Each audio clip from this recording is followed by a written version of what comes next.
அடுத்தது, நமது அரசு அமைந்த 6 மாதங்களுக்குள் தமிழ்நாடு சேவை உரிமை சட்டம் ரைட்ஸ் டு சர்வீஸ் ஆக்ட் நிறைவேற்றப்படும். வெற்றி தமிழ்நாடு சூப்பர் ஆப் அப்படின்னு ஒன்று உருவாக்கப்படும். அதில் driving licence, ration card, birth certificate, scheme tracking, complaint filing வரை அனைத்தும் உங்கள் உள்ளங்கையிலேயே, உங்கள் மொபைலிலேயே இருக்கும்.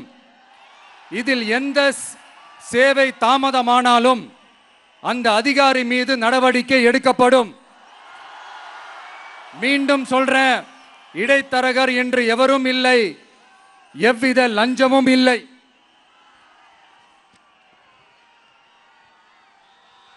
அடுத்தது, Tamil Nadu real time governance dashboard for accountable governance.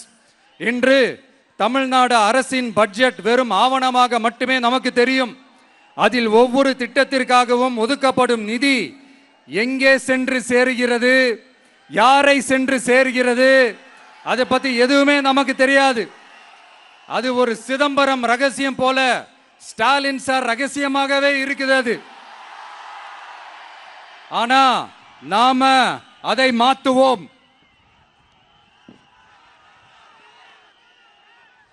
அடுத்தது, சிட்டிசன் as பார்ட்னர்ஸ் இன் கவர்னன்ஸ். நமது அரசியல் பொதுமக்கள் வெறும் வாக்காளர்களாக மட்டும் இருக்க தேவையில்லை. மாறாக பொதுமக்கள் அனைவரும் அரசின் பங்காளர்களாக இருப்பார்கள்.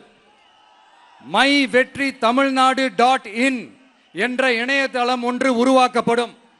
மாநிலத்தின் வளர்ச்சிக்கான யோசனைகளை பொதுமக்களும் முன்வைக்கலாம். கொள்கை முன்மொழிவுகளுக்கு வாக்களிக்கலாம். அரசு சேவைகளை மதிப்பிடலாம். நிதிநிலை அறிக்கை செலவினங்களை கண்காணிக்கலாம். மக்கள் அரங்கம் என்ற திட்டத்தின் மூலம் தமிழக வரலாற்றில் முதன்முறையாக குடிமக்கள் ஒரு முறையான டிஜிட்டல் தளம் மூலம் நேரடியாக சட்டமன்றத்தில் மனுக்களை சமர்ப்பிக்க முடியும்.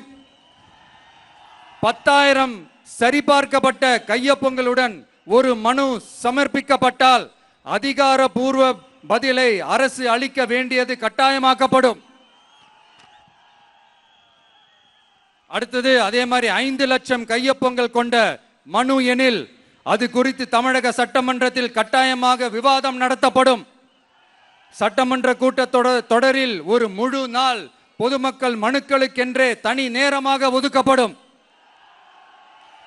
அடுத்தது, தமிழ்நாடு இந்தியாவின் செயற்கை நுண்ணறிவு மற்றும் டிஜிட்டல் தலைநகராக மாறும். AI and Digital Capital of India.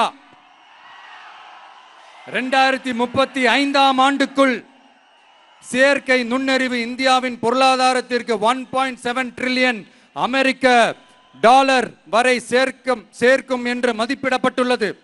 நமது பொறியியல் திறமையுடனும் நமது புலம்பெயர்ந்த சமூகத்துடனும் இந்த பொருளாதாரத்தை தனதாக்கிக் கொள்ளும் தனித்துவமான நிலையில் தமிழ்நாடு உள்ளது.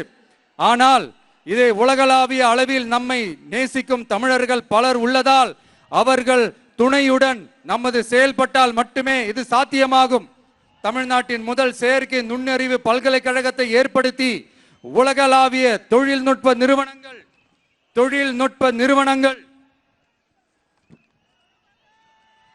ஆராய்ச்சி ஆய்வகங்கள் மற்றும் புதுமையாளர்களை ஈர்க்கும் வகையில் செயற்கை நுண்ணறிவுக்கான உலகளாவிய மையமான AICTI TVK அரசு உருவாக்கும் முயற்சியில் நமது அரசு ஈடுபடும். மதுரை, கோயம்புத்தூர், சேலம் மற்றும் திருச்சியில் 1000 டீப் டெக் புத்தொழில் நிறுவனங்களுக்கு ஆதரவளிக்கும் வகையில் செயற்கை நுண்ணறிவு புத்தாக்க மையங்கள் அமைக்கப்படும். இதற்காக நமது TVK அரசு இந்தியாவின் முதல் செயற்கை நுண்ணறிவு அமைச்சகத்தை மினிஸ்ட்ரி ஆஃப் ஆர்டிபிஷியல் இன்டெலிஜென்ஸ் உருவாக்கும்.